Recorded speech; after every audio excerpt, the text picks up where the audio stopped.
She said on the honeymoon that you got drunk, acted possessed, you were naked, standing on the balcony, talking to yourself and hissing like a snake with your eyes rolled back in your head. Do you recall that? Yes, I do recall that. So that was a new revelation. Well, Dr. Phil, I was diagnosed with schizophrenia. Right. And I think that played a big part in me acting like that. Did you share... Along with the alcohol. Did you share that diagnosis with her before you got married? No, I didn't share it with her because I was new to the diagnosis and I was still dealing with it myself. So I was unfamiliar to that diagnosis. So you met her on a dating website and you're chatting her up and y'all are going and having coffee and dinner and all this kind of stuff.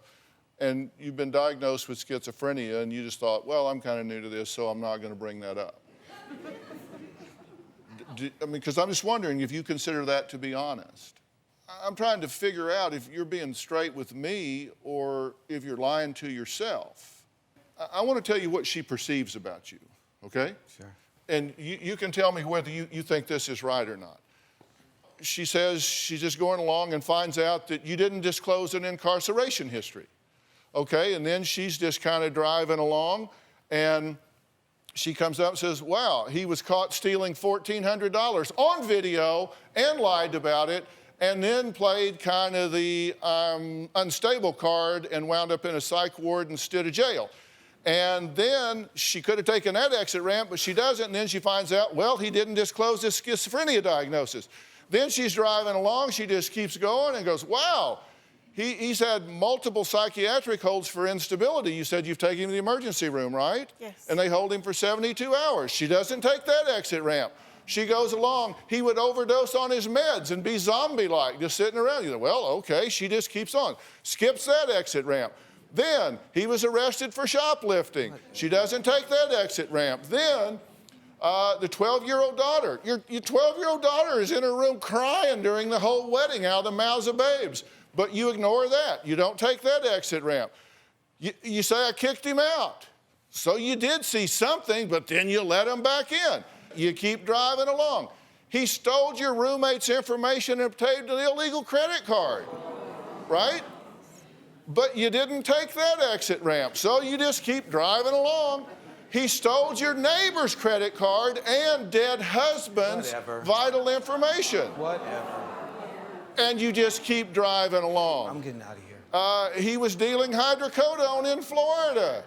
You say he's getting it from a pain clinic and selling it on the street, but doesn't bother you. You just keep driving along. He had an affair with a younger girl. You just keep driving along. He gave me an STD. You just keep driving along.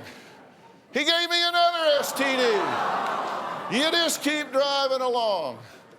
He made a sex tape with a girlfriend and it got sent to your minor son. That's a lie. Okay, and you just keep driving along. He threw a soda can at your head. That's a lie. You keep driving along. He kicked my car door in anger. You keep driving along. He scratched my car with a fork and threatened to kill me. I mean, this is a long trip. It just keeps going on. You think everything there was true, correct? Yes. You thought they were true, right? Yes. And you didn't take a single exit ramp. You just kept on going down the road. And that is very significant to me. Yes. Even if you're wrong, he's getting ready to say, not true, I didn't throw a soda can, or whatever. But that doesn't matter. The significance to me is that you believed it was true and you kept going anyway. What'd you steal? My neighbor's ring. Okay, and you stole that ring to impress him. Yes. No, she didn't. She said she stole the ring because she wanted you to know she could be a bad girl too. Do you have a story or a question for me? Click the link in the description and tell me what in the world is going on.